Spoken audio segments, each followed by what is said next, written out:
Hello, everyone. How are you? I hope everyone is doing well. My name is Sheldon Barlett-Rumor.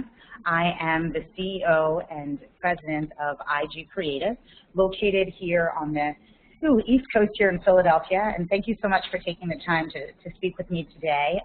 We will have time a little bit later for questions and so on. I apologize if we were doing a little bit of chatter before I began officially, but I'm very honored to be here and to share my thoughts as it relates to marketing 2013 and beyond. I'm very fortunate to have worked on a number of different levels with various marketing clients, various industries, hospitality, food and beverage, just to name a couple of them. But my strategy, regardless of whether it's a small business or it's a global brand, is really big ideas with small steps, making sure that we take each step necessary through strategy, design, publishing, and production in order to deliver really measurable results for the folks that we work with. I'm just going to move through a small presentation, nothing too fancy, but I hope that all of you can follow along with me, and hopefully at the end there'll be enough time for some questions and for us to create some dialogue. So again, I'm Sheldon Barlett-Rumor, CEO and president of IG Creative, located in Philadelphia, Pennsylvania. And here we go, big ideas, small steps.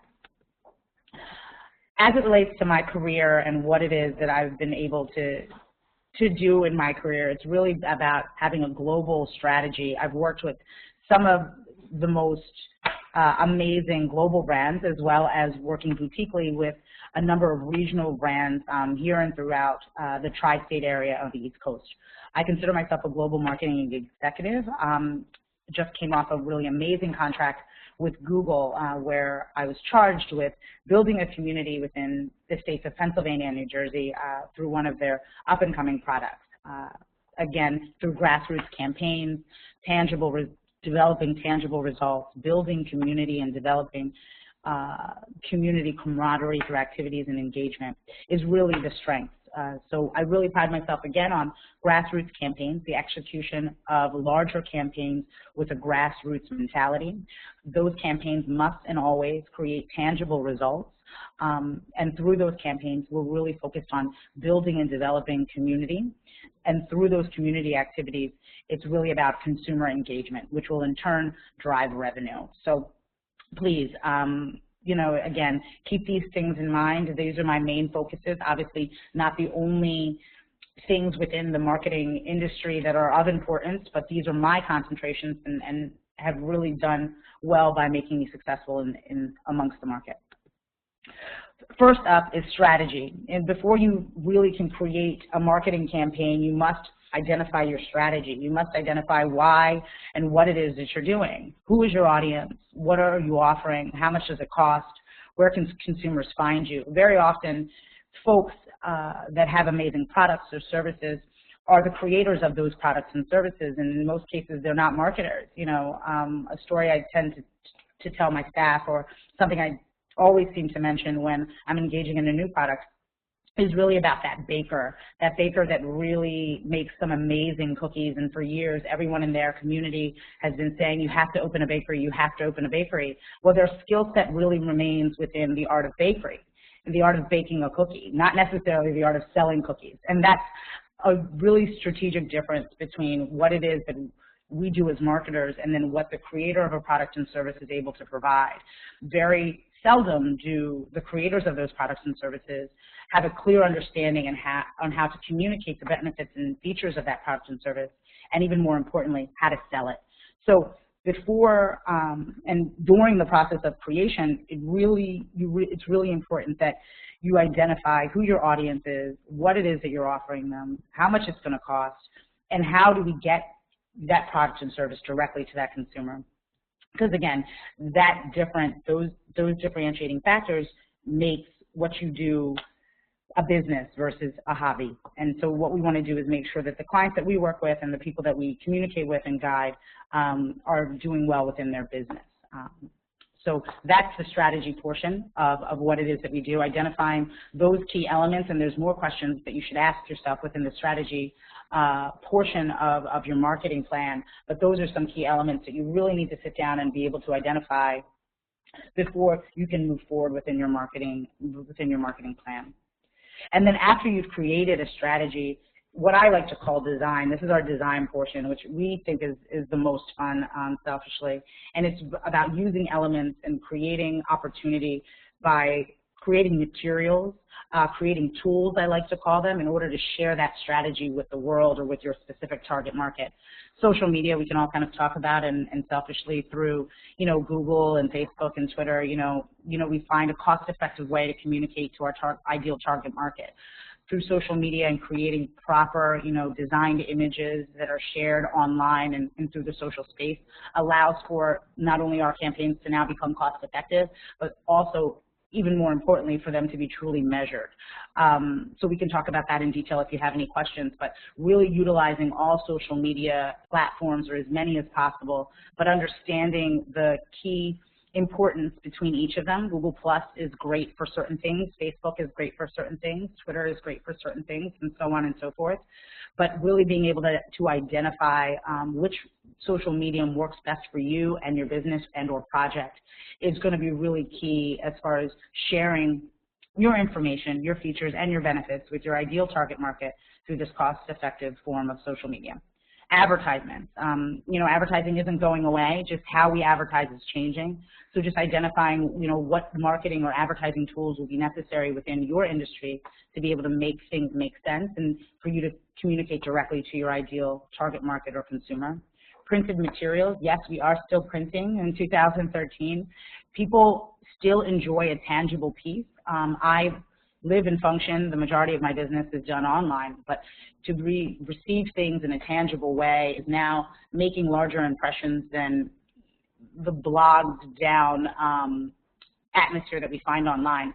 So to get something tangible is actually a treat these days, to get a printed piece, and in some cases shows commitment to your consumer from the supplier on how you want to deliver information.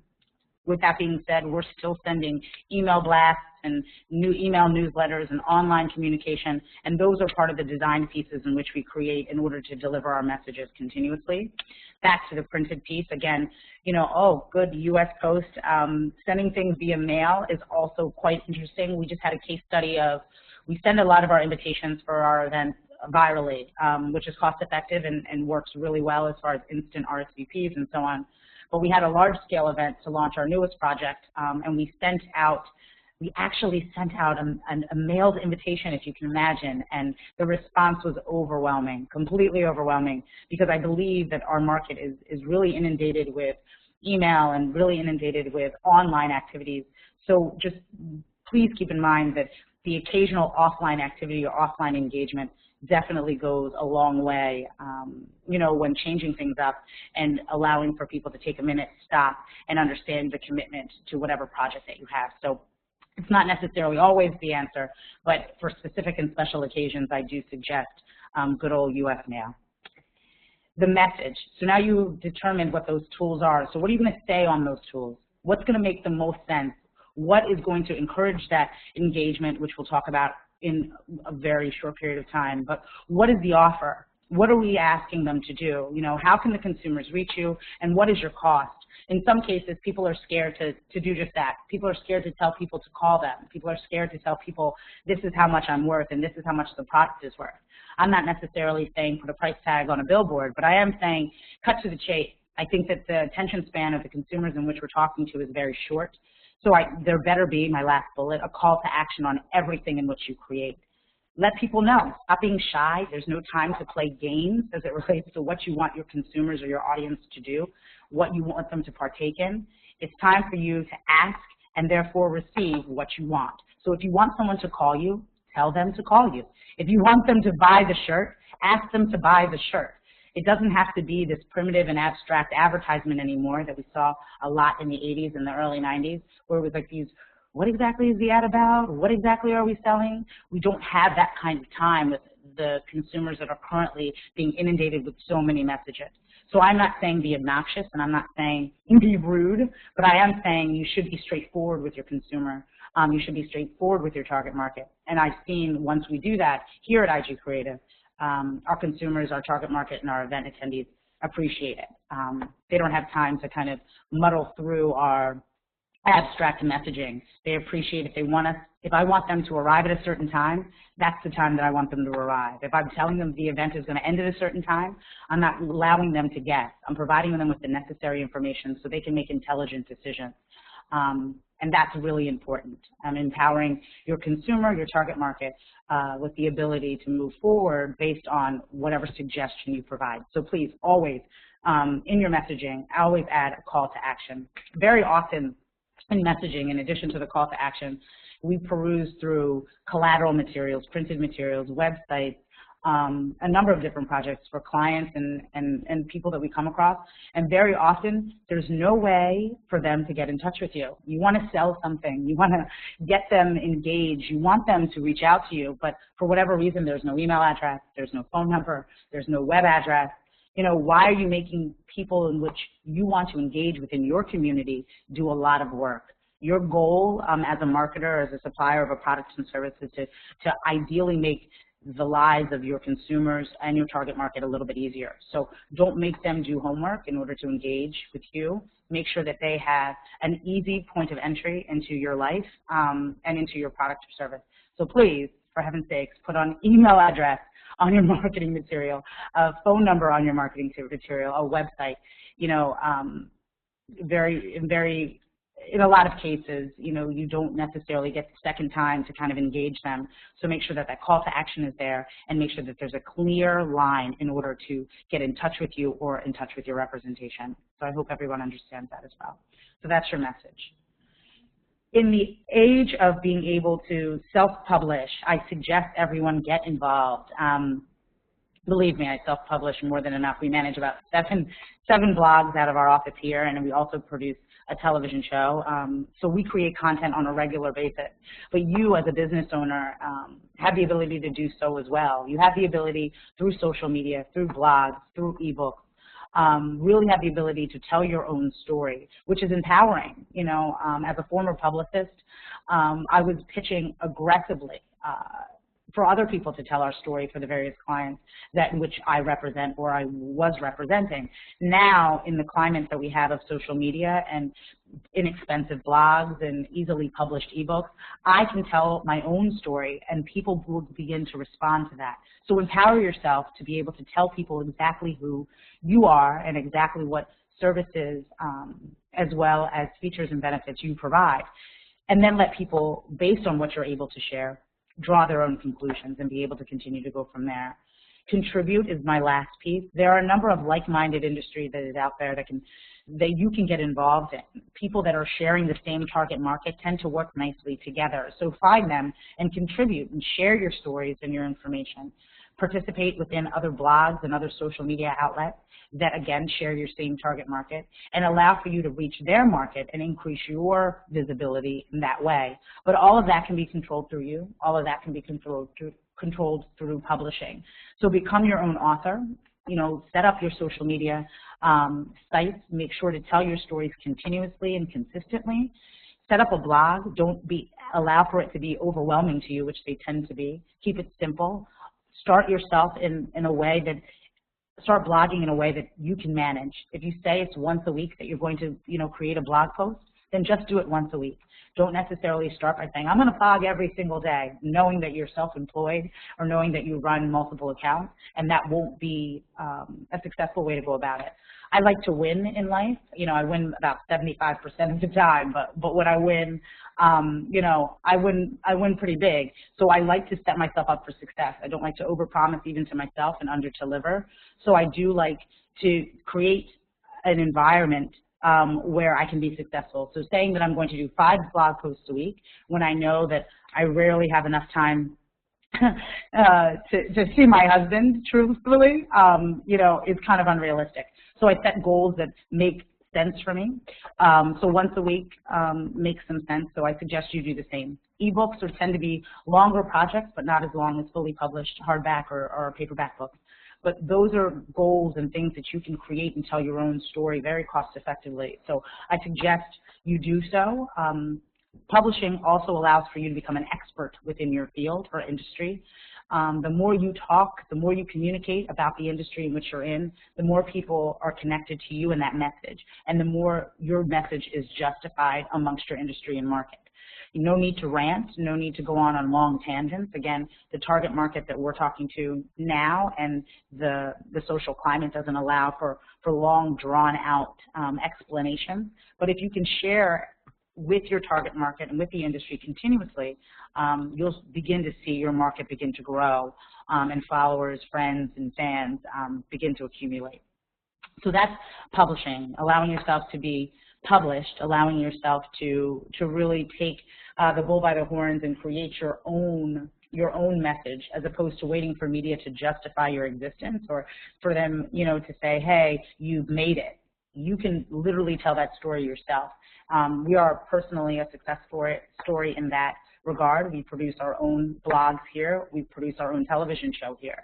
And the response has been overwhelming as it relates to people responding to us with favor. So again, be confident enough to share your own story, and I believe that additional folks will definitely follow suit. Produce. This is the time for you to do a little bit of work. In addition to publishing, again, which is a little bit of homework that I'm giving you, producing is something that you must do as well. Create experiential opportunities, events, promotions, publicity, video tutorials. Again, allow for your market to see you as an expert by going and living offline. Online, is what I, was talking about heavily within the beginning of this presentation, about what you can do online that's cost effective. Producing offline tends to be a little bit more expensive, but at the same time, you want to engage with your consumers in a real space, in real time, face-to-face, whenever possible, depending on the type of business in which you have or the type of service in which you provide. But people still long, again, as successful as we are successful as we are online, offline activations or activities or experiential opportunities really allow for us to gain favorable interaction with our consumers in real time. I mentioned a little bit earlier that I was recruited to work for Google within their community-based activities and help them build their communities in Pennsylvania and New Jersey. Global businesses such as Google are looking, and recruited folks like myself within markets across the world to engage in an intimate way with communities in real time, in real face, holding events, executing promotions, both online and offline. The majority of people live offline and communicate their features and benefits and what they enjoy online.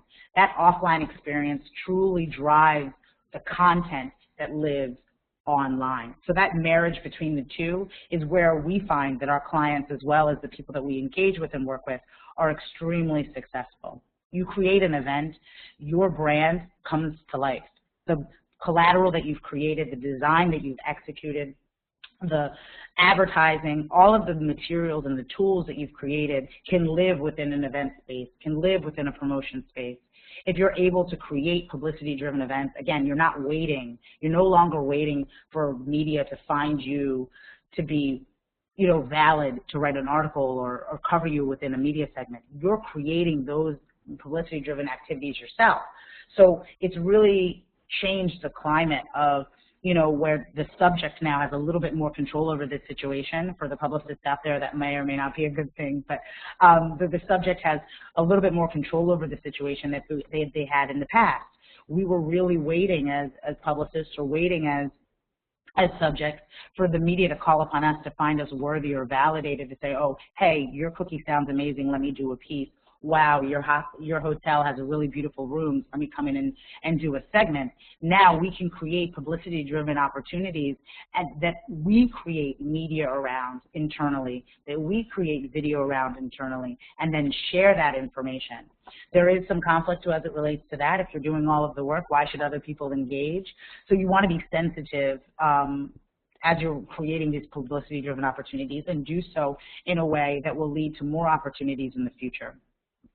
So again, begin to come offline and begin to produce.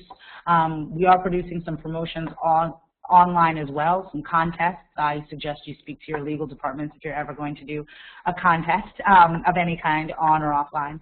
But I think that, you know, contests and promotions and ways to engage, campaigns on your social media accounts that are asking questions, that are forcing conversation amongst your community and throughout your target market is essential. So when I say produce, it's that.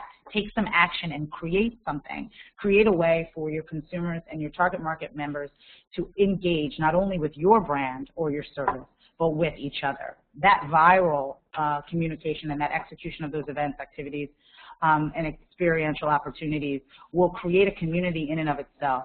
So the one customer that was amazing and that really bought in now is sitting amongst a room with other people, other like-minded people that may also be interested in your product or service.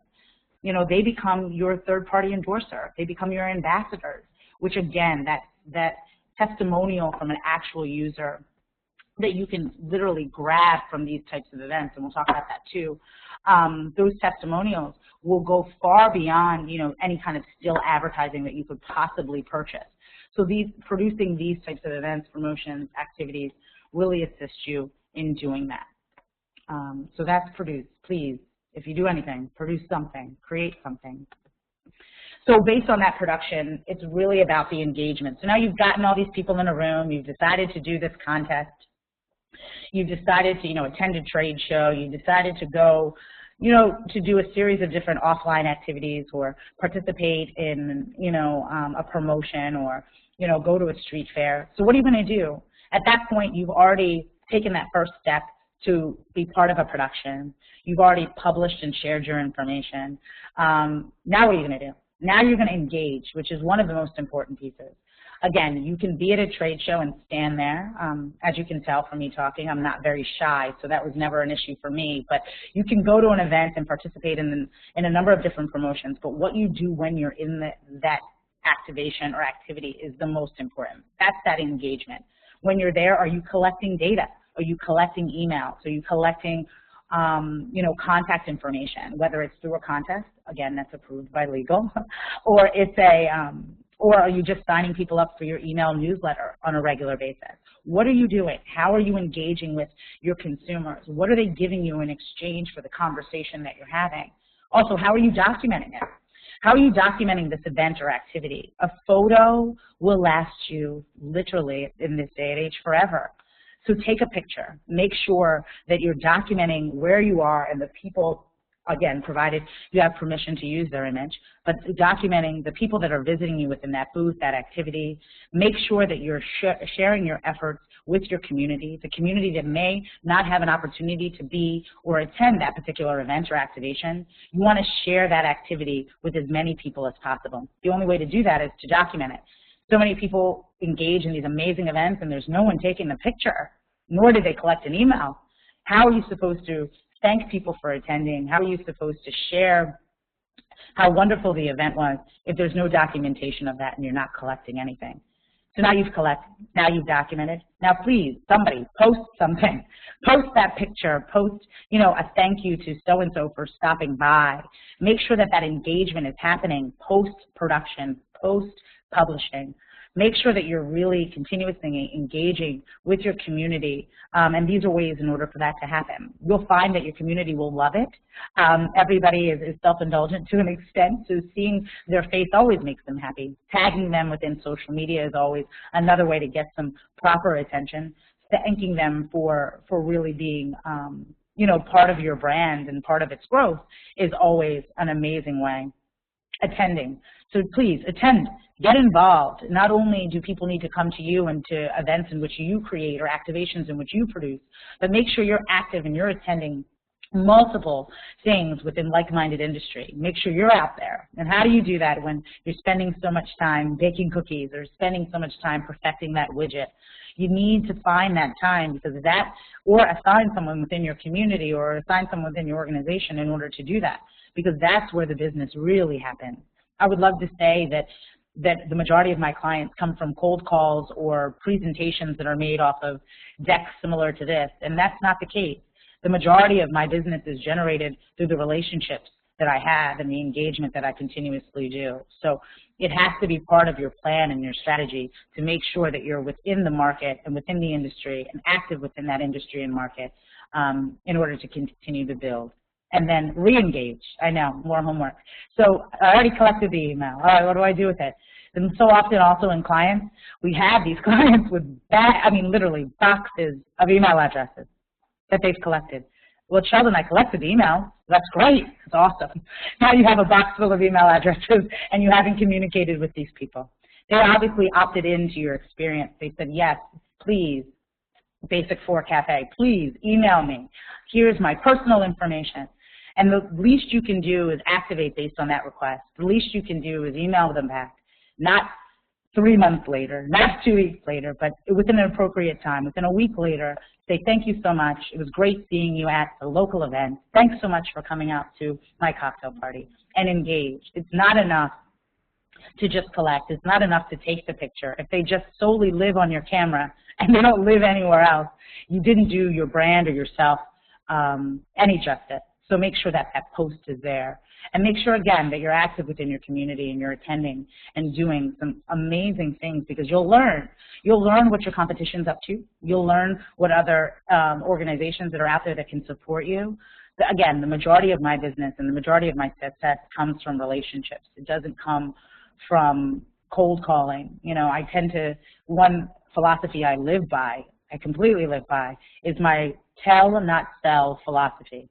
I believe if I tell enough people about what it is that I'm doing, and frankly, if I'm good at what it is that I'm doing, if I tell those people enough, some fruit will fall from the tree. There's no need for a huge presentation. There's no need for strong pounding on the pavement. I just need to tell. The sales will come, but the more people that know about what it is that I'm doing and what it is that I can offer them, the more likely I am to drive revenues to what it is that I'm doing. So it becomes this ongoing process to collect and document and post and attend and stay active and re-engage, re-engage, re-engage in a positive way. So that's engage and engagement. I hope I'm not boring all of you to tears at this point. I guess it's favorable that you can't speak back at me, or I can't hear anyone snoring as of yet. So I'll continue. I won't be talking for too much longer. And the last is, the last really strong piece is really about repeating. Take all of that, create these simple words, and just repeat it. What is my strategy? Does my design support my strategy? Does my message support my design? Does my publishing support my message? Are my production supporting my publishing? Am I engaging based on all of those things? That's my formula. To my parents' dismay, I'm not a brain surgeon by any stretch of the imagination. I talk for a living, and I help people make money through these simple steps. But these are simple steps. These allow for you to take a step back, whether you're a multi-billion-dollar business or whether you're a corner bakery or an at-home online, selling various things online or going door-to-door selling, candles. These strategies, the design, the messaging, the publishing, the production, and the engagement are all fundamental in truly being successful within the marketing industry. If you do these things, you can continue to do what you truly love, which is design those clothes or bake those cookies or create the next amazing bicycle. Whatever it is your whatever it is your product or service is, we want you to be able to do that. But you can't continue to produce your product or service if you're not focusing on marketing to be able to sell just what it is you're working so hard to do. So I suggest you repeat and repeat again and just revisit this list on a weekly basis, or as often as you possibly can, to make sure that you're strategizing, that you're designing and creating tools to support that strategy, that the messages are consistent with your strategy, that you're publishing, that you're taking an active role in communicating on your own behalf, in addition to waiting for media to justify you, that you're producing and that you're active, that you're out there in the community, and that you're inviting people in the community to you and to engage with you and your product or service, and that you're truly engaging with them. You're really finding out what they like, what they don't like. You're emailing them based on them opting in. People tell you exactly what they want. You just need to be willing to engage with them and listen. So I'm encouraging you to do that. Again, the theme of what it is really about big ideas, where you want to be, and then finding those and working through the small steps in order to get there. That strategy, that design, the publishing, and of course the production, being able to have an idea and then be able to act upon that idea is what, you know, I'm encouraging you all to do. So these are really simple words. It's not so complicated, but I do hope that these simple words can turn into big and exciting things for all of you. You know, and I would love to at this time, I think you know, maybe because I speak too fast or maybe I just get so excited about what it is that I do for a living that it just comes so quickly to me. But it's only been 30 minutes, but I wanted to know if any of you had questions that I could answer as it relates to what it is that I just discussed. Question number 1. What do you think the best way to get more publicity for your brand? What's the best way to reach out to bloggers?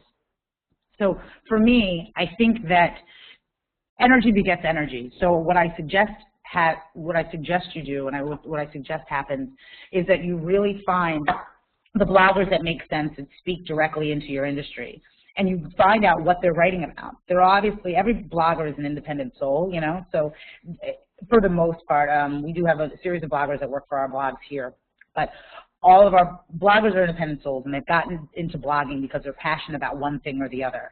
You really need to, though you need to be committed to your own brand, of course, you need to be able to find bloggers that are also committed to like-minded things. So banging down the door of a blogger that doesn't write anything about fashion and you are a clothing designer doesn't really make much sense. And the traction won't be as strong. Just because it's not the most popular blog also doesn't necessarily mean it should be avoided. So for instance, there's a series of different blogs in the Philadelphia area that stem from larger mediums, so the Philly.coms and so on.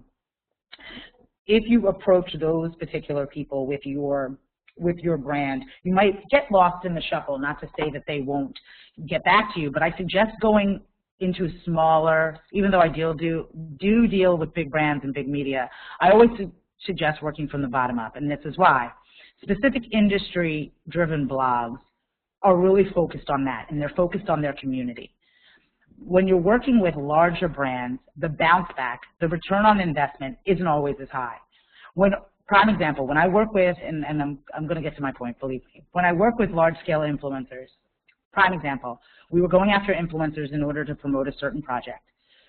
People were saying, let's go after Tom Cruise, let's go after Will Smith, let's go after all of these people that have X amount of millions of people that are following them.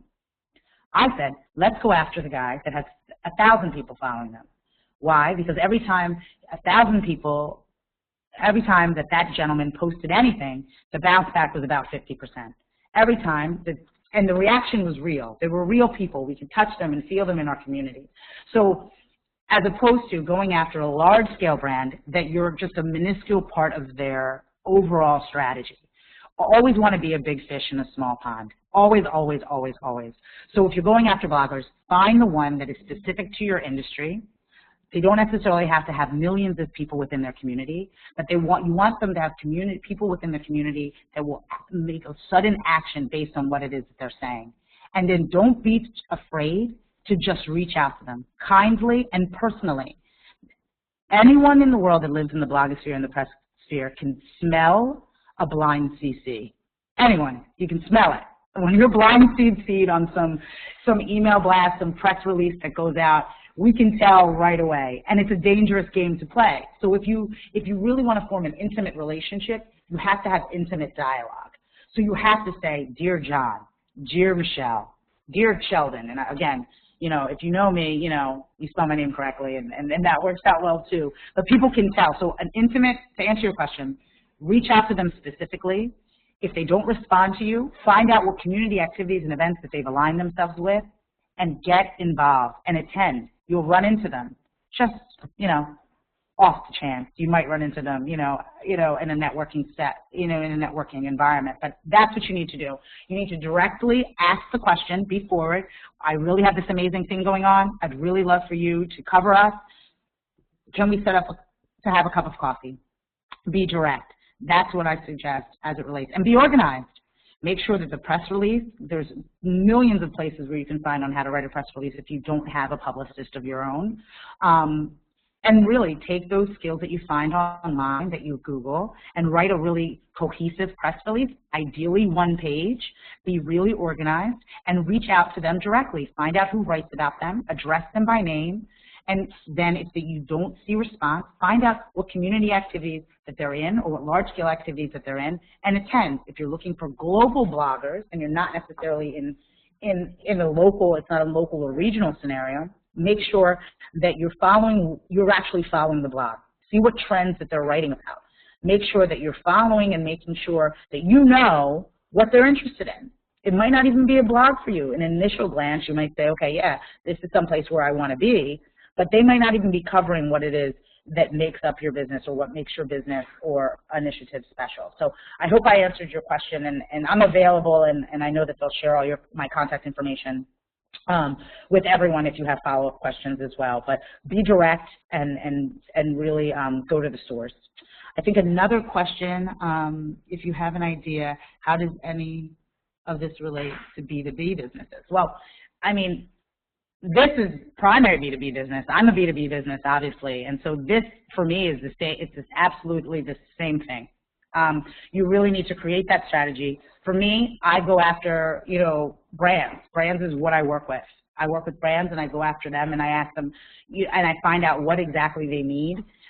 So you have to measure that strategy. And if you're sending them an email, it's a design piece. Like, you have to figure out what form of collateral is going to make it make sense for them to engage with you. And publishing, same. There are for every industry, B2B, there is ways in which you need to communicate what it is that you offer. The individual who wrote that question, if you have a specific industry that you're working in, feel free to share that with me as well. But it's the same philosophy as it relates to business, absolutely the same philosophy. It's strategy, it's figuring out who it is that you're targeting. It might not be just a single person, but it's still a community. It's still a community. The philosophy, and we can talk more, post this, but the philosophy really is the same. You really need to figure out where your voice is, and you need to figure out where the people that you want to communicate with, where they'll be listening for you. Especially within the business-to-business sphere, I'm a marketer, so people are looking for marketing completely. If they offer services, they're looking for marketing. So I think that for me, maybe a little bit easier, but I would love to talk to you specifically about your product, but the 4 steps still apply. Please feel free to ask questions through the chat. Okay. Do you have to be present on all social media platforms? Do you have to be present on all social media? Absolutely not. Absolutely not. There's not enough time in the day to be present on all social media platforms, but I do suggest as many as you possibly can manage. Also, the worst part about engaging in a platform and then becoming dormant or falling off, as I like to call it, it's a bad look for your brand. To have your brand alive on a platform and then to see that it hasn't posted or engaged in 90 days, 60 days. You might as well just take it down. It's really, people get concerned that you're not open. People get concerned that you're closed.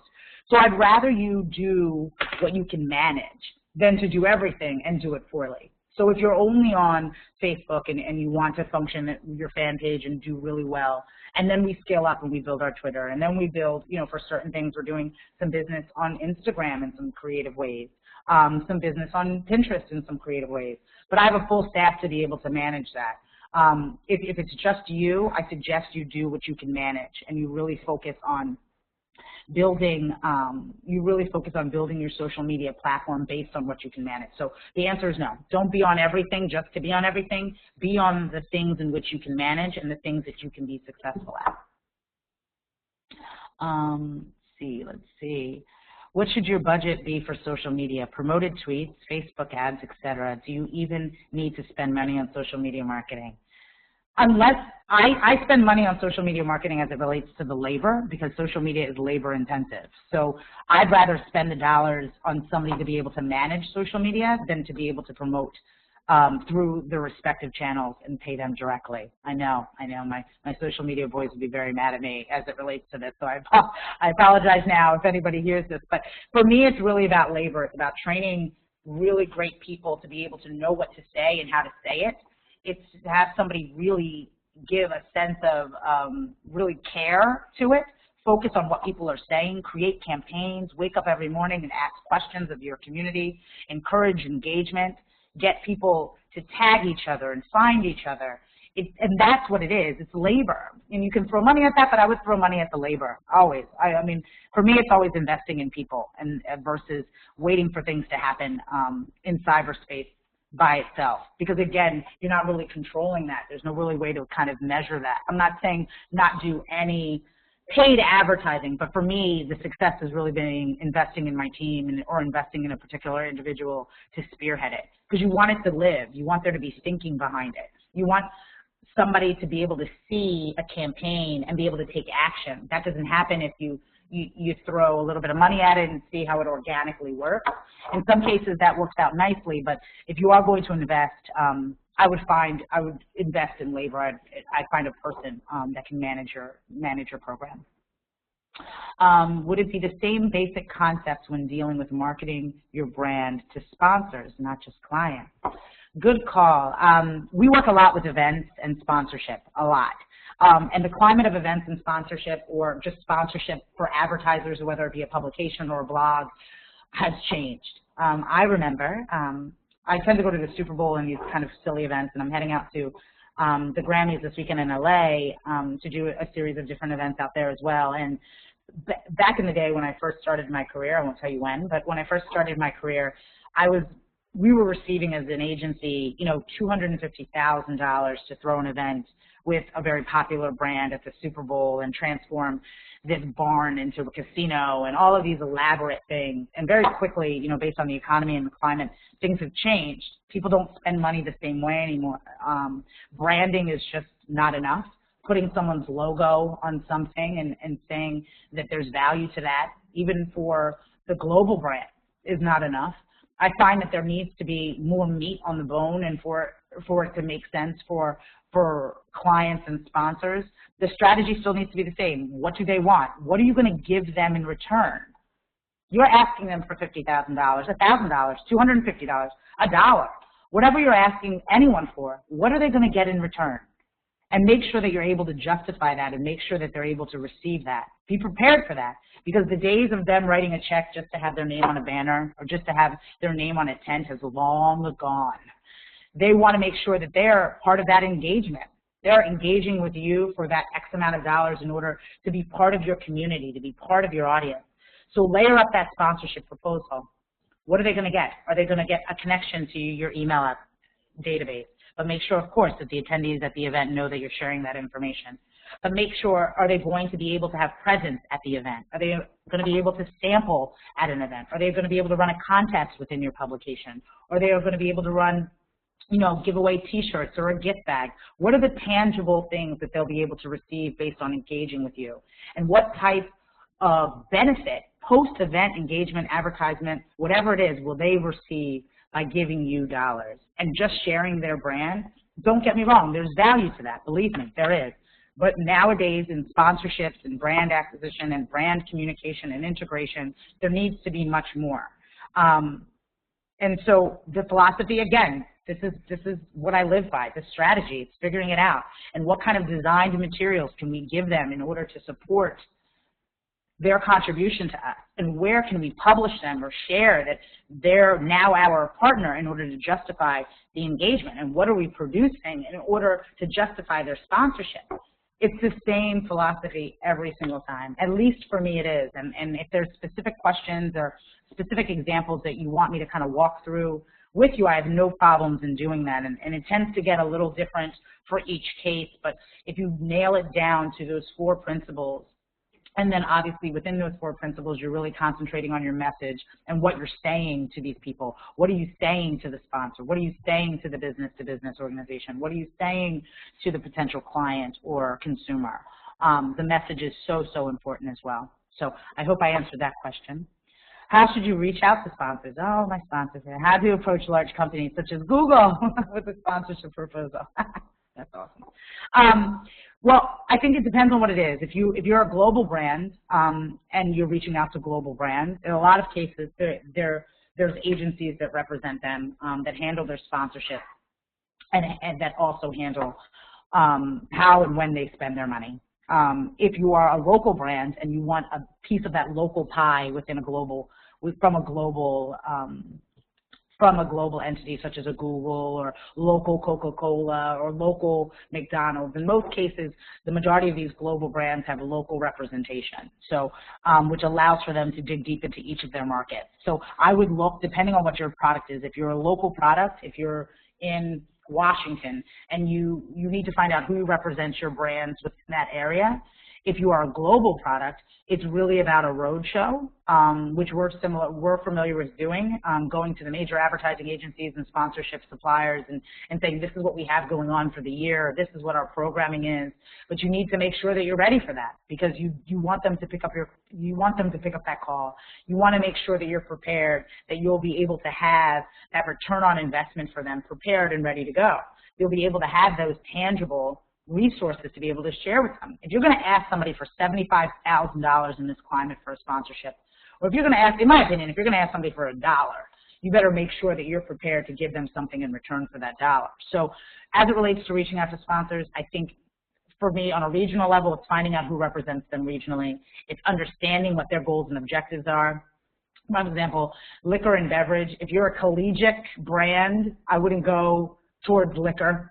They're not going to be in favor of sponsoring anything that has to do with college kids. If you are, you know, an organization that makes sense for the youth or for kids, I would focus on brands that make sense for that demographic. You have to be smart. You have to do your homework. You have to see if there's like-minded brands that you see out there that are already sponsoring some things that are similar to what it is that you're interested in doing. That's a soft spot. You have to be able to pay attention to what the brands that you're interested in having participate with you and your company, what they're doing, what they're interested in. Those will probably be aligned with their verticals and their goals and objectives for that year. So for you to come to them with something that's outside of their wheelhouse just simply meant you didn't do your homework, which is dangerous. And so when they pick up the phone, they want to be talking to people that understand their brands, that understand their goals and objectives, not people that aren't in tune with what it is that they're already doing. So just be careful of that. But I would really put together a keen one sheet. If it can't be said in one sheet of paper, just similar to a resume and anything else, if it can't be said in one sheet of paper, you know, you're long-winded. It has to, again, with the attention span of these folks, they've already fallen asleep. So once you've engaged them initially, you can give them a big, drawn-out proposal. But one-sheets are always really great. What am I going to get, and how much is it going to cost? But it would be really about finding who their regional people are, finding who specifically handles, especially in the large companies, who specifically handles sponsorships, partnership engagements, brand, you know, alignment, product integration, those types of key, you know, job titles are things that you need to look for. But there's specific people in those large global companies that our sole responsibility is to align with partners and align with sponsorships. So sometimes that isn't the vice president of marketing, sometimes that isn't the head of publicity. There's specific people, especially within the larger communities or the larger brands, that handle sponsorships. So I would suggest you do your homework as it relates.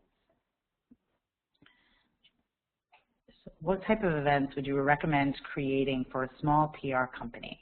Well, it depends on what it is that you're looking for. But I think that for us, you know, we're a little engine that could, but we were lucky enough to work with some global partners. But it's really about being very specific, whether it's based on industry or whether it's based on community. So in some cases, we're, again, based in Philadelphia, Pennsylvania. So if we want to really focus on our community, we have a community-based event where we have our community members come in and they taste or they sample or they get involved in a series of different things. Or if we have, or if it's industry, then we have a baking event, for instance, where it's pastry chefs throughout the region and throughout the country that are displaying specific wares. So I would do the path of least resistance, do it as easy as possible, but really create events that are publicity driven, really create events that allow for you to gain not only consumer attendance, partnership attendance, but also media attendance. So those are the three things when creating an event. Is media going to be interested? Is the community going to be interested? Are partners going to be interested? Looking for new clients, sports industry. Okay, wonderful. I think, again, in those spaces, I think if you're looking for new clients, you need to, I guess, that's a little vague. So what I would do is go back to your strategy. You know, what types of folks are you looking for? Maybe there's a place for you to start. Sports is a little vague for you to be successful. Like I said, I like to win, so don't set yourself up to feel defeated every day. Is it basketball? Is it baseball? Is it football? Is it golf? Be specific. It could be 3 of those things, but sports in general allows for you to kind of run yourself ragged and not necessarily be as focused. If you want to focus on sports, let's say phase 1, we're focusing on football, and we're going to win at football. Or we're going to realize at the end of phase 1 that football is definitely not where I want to be, but it doesn't allow for you to spread yourself too thin. Determine what you're interested in, determine what clients or what resources you have the strongest in as it relates to the sports industry, what makes the most sense, and then dial that down, and then really dive into that industry. You can't be everywhere. You can't be, if it's sports or if it's fashion, pick a lane for fashion. You know, are you into handbags? Are you into jewelry? Are you into menswear? Are you into children's apparel? You really need to be that focused, and that's really what that strategy is about. Vague descriptions for yourself lead you really defeated and not really with an opportunity to kind of engage your market and say, hey, I specialize in this.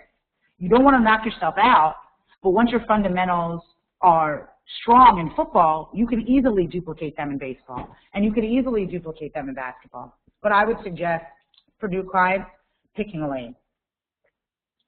What are some big fails that certain companies have taken with trying to brand their images? Pardon me. I mean, basically what hasn't worked, what types of things haven't worked? What are some big fails that certain companies have taken with trying to brand their image? Can you give specific examples? I think it's really kind of stemming on what I just mentioned, is like going after too many things too soon. I think that really, or not being specific enough. I think that, let me see what I didn't like. Well, the soda companies drive me crazy. Even though, again, if anybody's out there in soda and wants to work with me, I hope I don't offend you. But whether it's Pepsi One, Coke Zero, I mean, they're trying to reinvent themselves in such a strong way, which I think is great, but sometimes really diversifying your palette in a way that's too much and not too many differentiating factors from product to product is dangerous. You know, if I'm already in love with Diet Coke, what is the difference between Diet Coke and this new product? And what is the differentiating factor? Because I'm still spending X amount of dollars developing Diet Coke. So how much more sweat equity, labor, and funds do I need to allocate to this new product line? I think that trying to reinvent themselves is always perfect and always great, but not doing it with enough variation is where things get nervous. A company that, depending on where everyone is, but Dunkin' Donuts is strong here on the East Coast, and they do a good job, I think, in reinventing themselves. Again, it was time to make the donuts. It was Dunkin' Donuts. That was the philosophy. That's what made sense. Now, the majority of people are going there for coffee. And they were okay with it. They didn't fight against the community to say, no, we're just donuts, no, we're just donuts, no, we're just donuts. And now, based on season, they evolve their product share. They evolve what they share with the market and don't hold them to that for long periods of time. So specialty things they bring in and out in order to be successful, as opposed to committing full larger campaigns on things that are just either too similar to existing products, which I think is very, very dangerous. You already convinced me to like this. Now this one's 5 calories less and I gotta love it, why? Or, you know, this one's just for men or just for women. I think that they're trying too hard in some of those cases. But that is one of the things for me that is, you know, that the soda industry, you know, I think that when they introduce new products altogether, I'd rather them just acquire new companies with completely new brands and then really focus on them specifically than to try to change the formula of an already existing or popular product.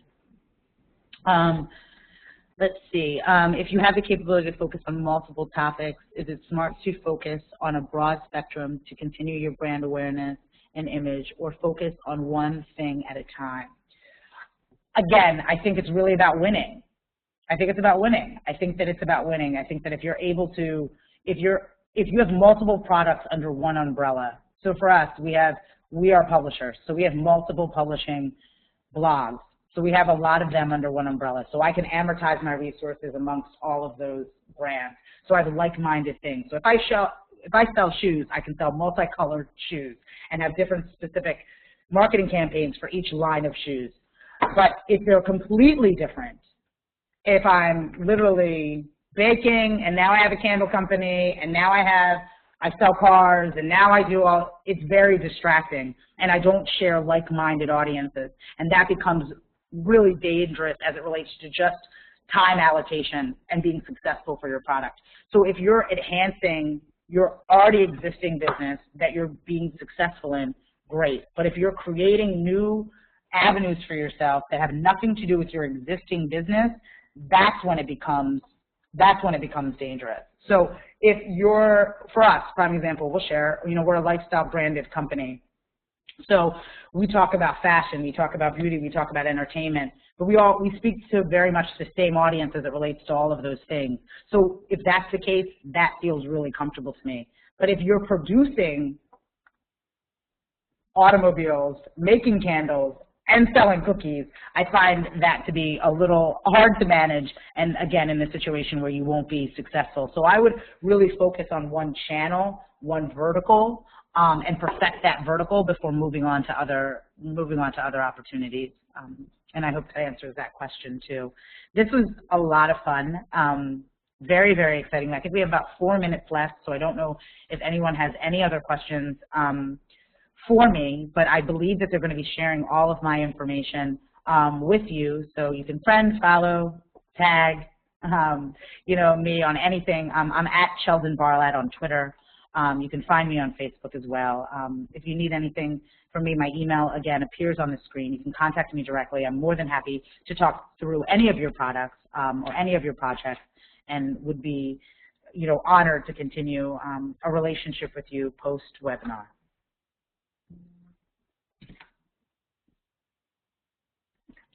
All right. Well, thank you very much. Again, if you have any questions, feel free to reach out to me directly. I really appreciate all of your time. You have a wonderful day.